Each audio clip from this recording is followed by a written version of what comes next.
The Al-Karaouine University in Fez, Morocco, is the oldest existing, and continually operating, educational institution in the world, according to Unesco.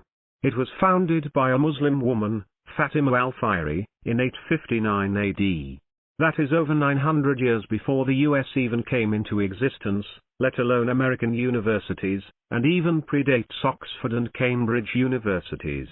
Interestingly, Pakistani women also value education.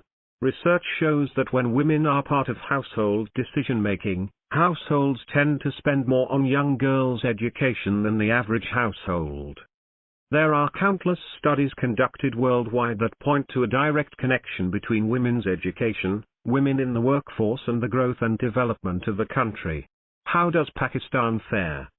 According to our World in Data, women's economic participation in Pakistan is lower than other countries with similar levels of GDP per capita, such as Bangladesh, and not very different from countries with much lower GDP per capita, such as Afghanistan.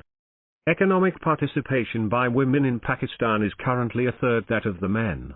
Male participation in the labor force is higher than that of women's all over the world, but the extent of the male-female gap in Pakistan is extraordinarily large. Women's participation in the workforce in Pakistan has been consistently low, hovering below 25%. This puts us at odds with many other countries in the world. Women's participation in the workforce in Pakistan has been consistently low, hovering below 25%. Why should women's participation in the workforce matter? We give three main reasons, each important on their own, and very difficult to ignore collectively. 1. The lack of female economic participation implies loss of a much-needed source of income and productivity in the country. One estimate suggests that closing the male-female gap in labor force participation could lead to a one-off 30% boost in Pakistan's GDP. 2. When both men and women earn, households are generally better equipped to handle economic shocks, such as the recent COVID-19 pandemic and current global food and fuel shortages. With nearly half of the population estimated to be vulnerable to falling back into poverty, enabling women's contribution to the household income should also be a priority for Pakistan.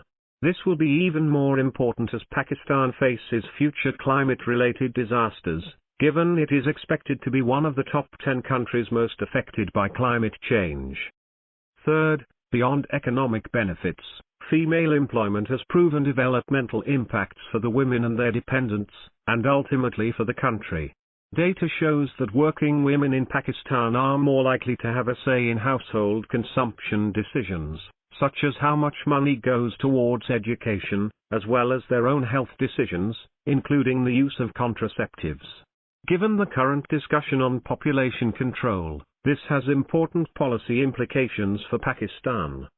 A deeper dive into Pakistan's particular situation reveals a complex picture and an uncomfortable truth. In Pakistan, there is considerable variation in female participation in the workforce across income quartiles, ranging from 24% for the lowest quartile to only 7% for women from the highest income quartile. These women from poor households work primarily to augment income. However, they engage in informal, often low-pay work, and may not be compensated at the same rate as men. Our research suggests that multiple-earner households report a significantly higher monthly income, an average of 34,000 rupees compared to 14,000 rupees earned by single-earner families. However, multiple-earner households where women also work, rather than only male family members, earn only 5,000 rupees more than single-earner families. On the other hand, in interviews with 2,500 women enrolled in undergraduate studies in public arts colleges of Lahore, more than 4/5 expressed a desire to work after graduation. However, even among this educated subsample, female labor force participation is very low. If women have a desire to work, why aren't more working? Research in Pakistan suggests that major challenges to women's participation in the workforce include a lack of access to finance and childcare, inadequate skills, discrimination in the labor market, and a lack of safe transport options. Together, these factors contribute to many highly trained women, such as even medical doctors, finding it difficult to balance demanding work commitments with housework and traveling after dark. However, in Pakistan, the uncomfortable truth is that social norms are the overarching constraint. Ultimately, husbands and fathers need to encourage their wives and daughters to work and value their contribution, and women need to use their education and contribute to both society and their households. Surely the time has come to learn from Morocco, Turkey, Indonesia and Malaysia on how they have moved forward.